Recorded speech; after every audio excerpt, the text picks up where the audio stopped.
Hey traders, welcome to Charts and Coffee. Hope everyone is having a good morning. We just got the non-farm payroll numbers out, and let's take a look at what's going on with the broader averages.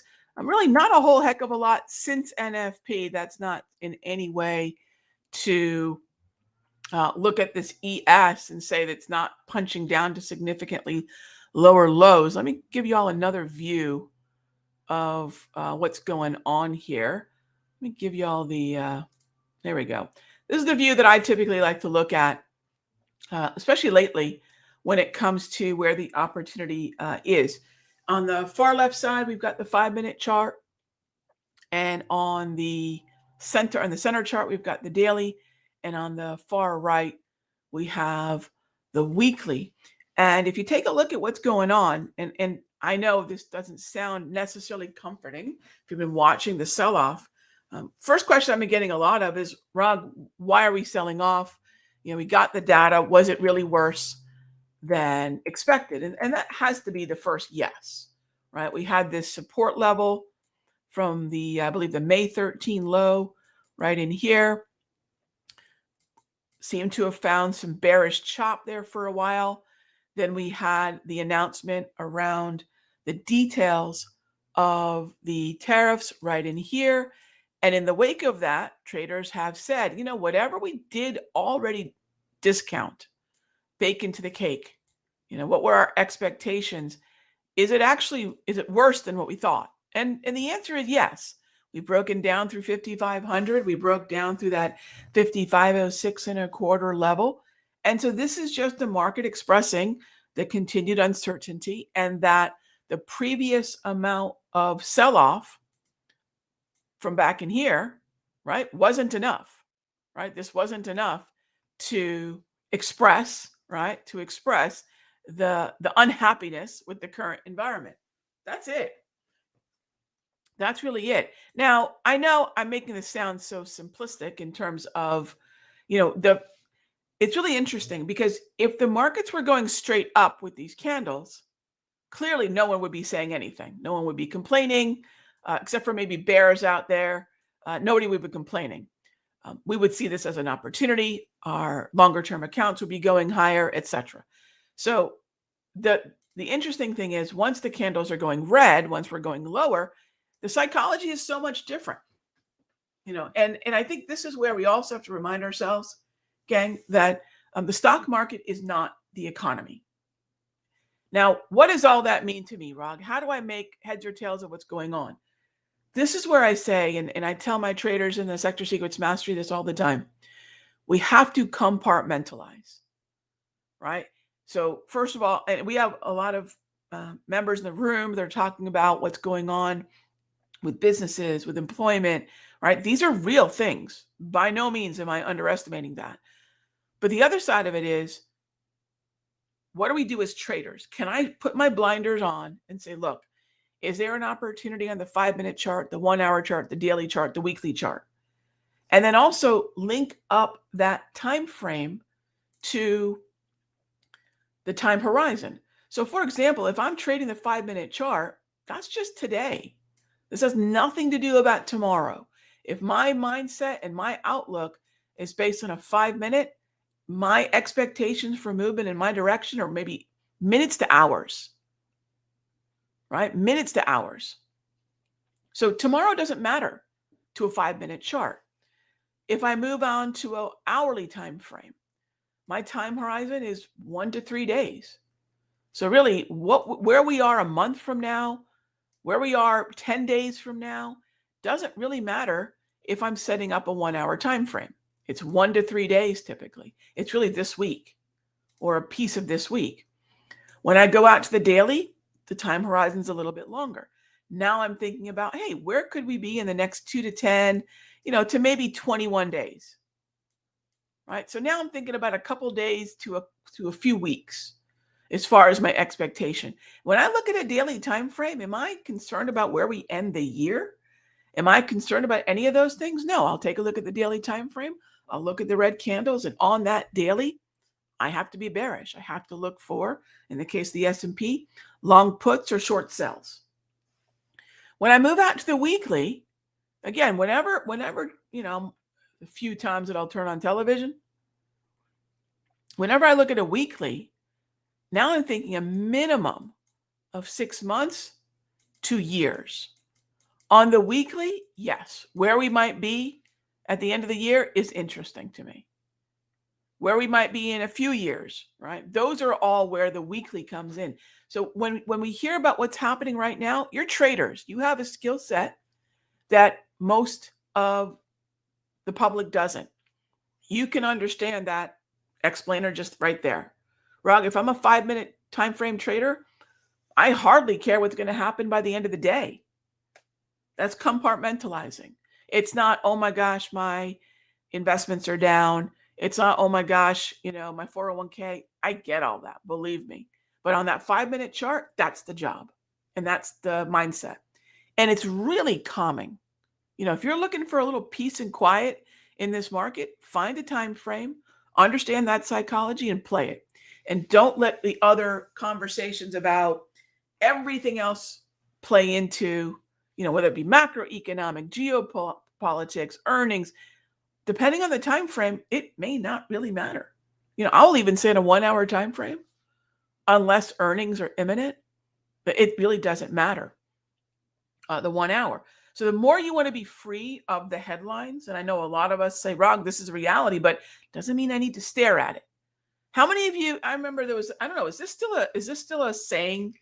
I used to commute once upon a time to university.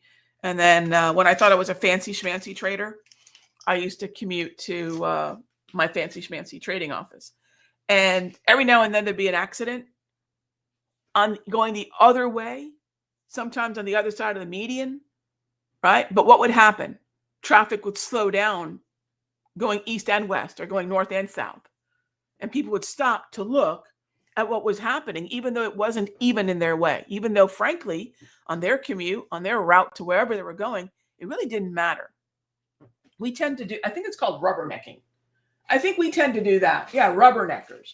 I think we tend to do that sometimes in trading. So while we have this ability to trade multiple time frames, and I do, of course, care where my investments are, I'm not going to worry about it for the next couple of months.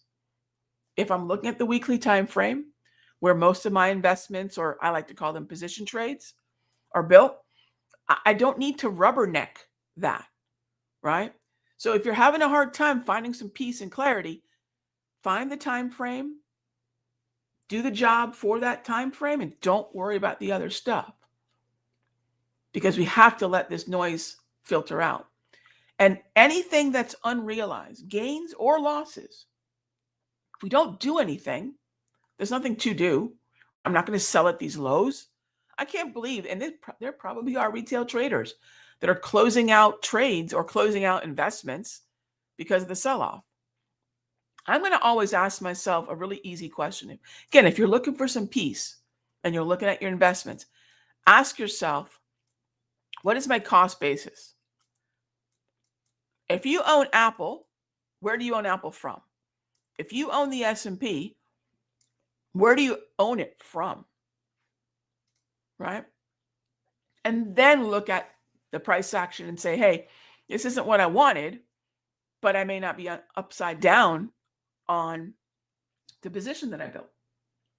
Right? So even for my quote unquote investments, and I'm not here to give investment advice, I don't really practice investing. I practice position trading. That doesn't mean I don't have positions that are, in some cases, over 30 years.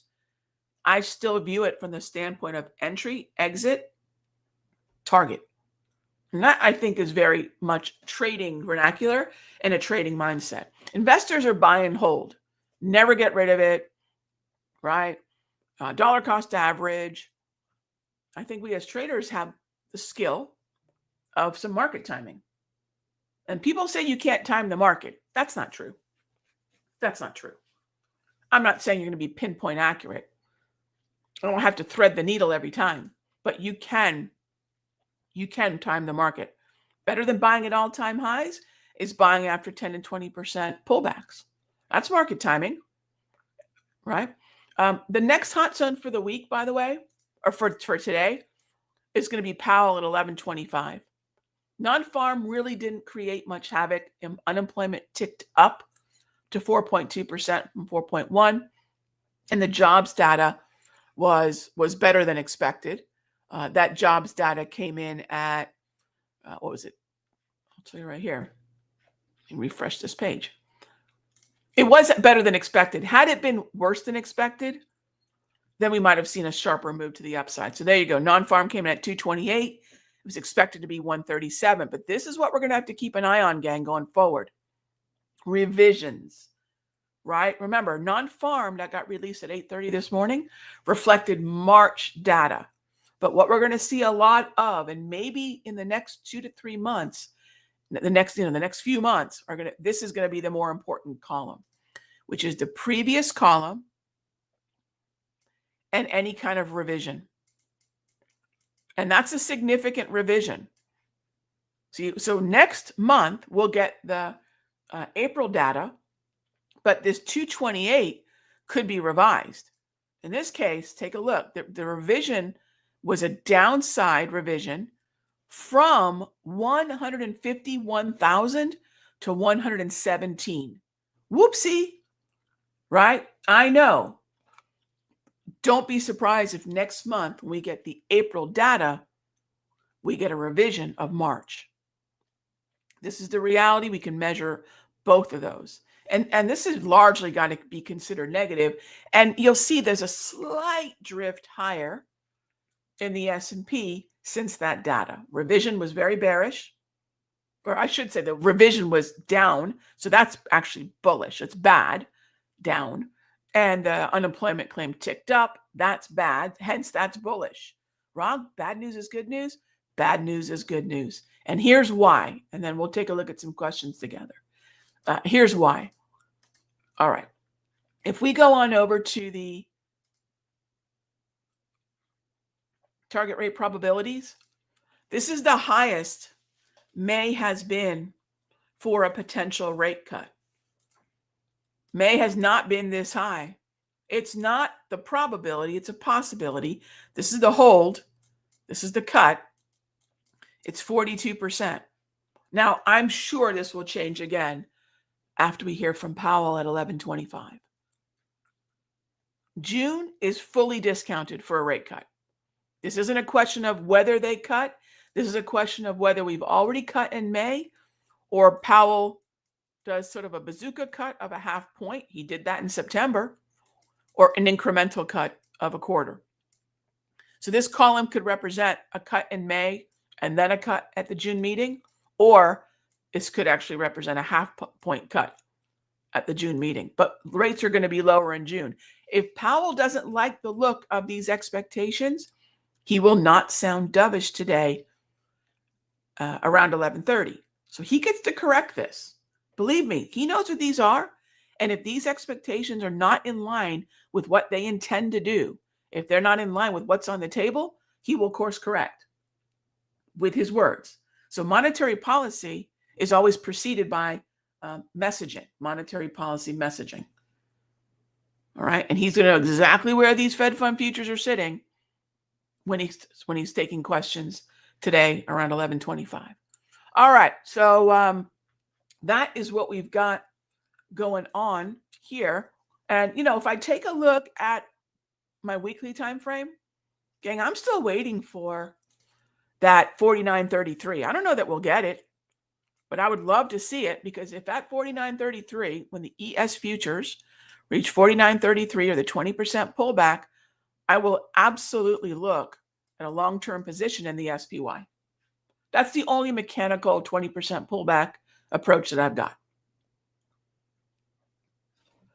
If my interest is more of a swing trade, and I'm not sure that I want to take anything over the weekend, Because now that the tariff conversation's out there, if we start to see sort of negotiating around that, that will create a rally.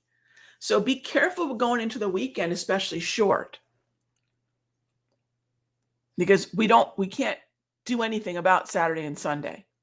Futures will be closed. Monday through Friday, if you're trading futures, 23 hours of the day, you can have a stop loss in there, and for the most part, it will be respected.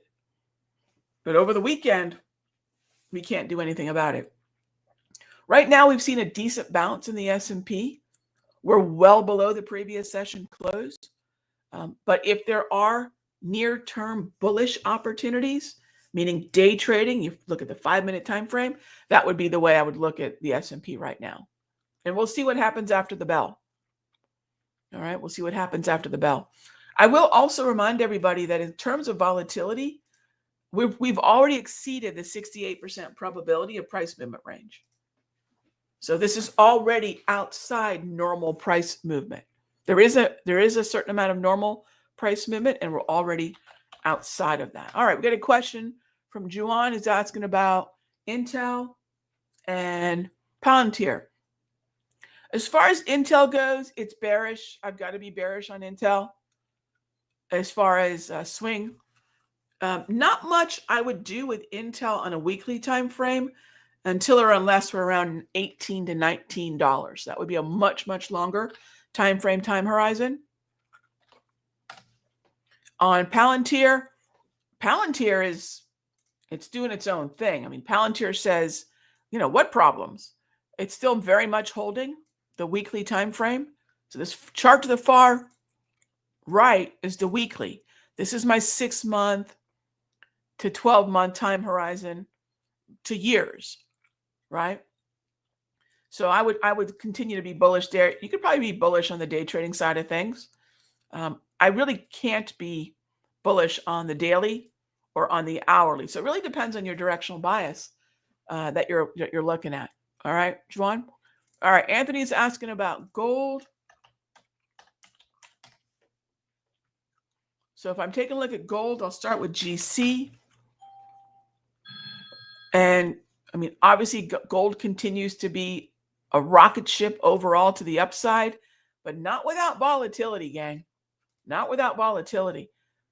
Gold's going to be a tricky one to trade. I do like gold to the upside, but the problem is when we have higher than normal volatility, this, right? When we have higher than normal volatility, what's the stop, right? What's the stop? High volatility is not necessarily bad for entries. It's difficult for risk management, right? That's where I might look at the 5-minute to see if there's some decent structure.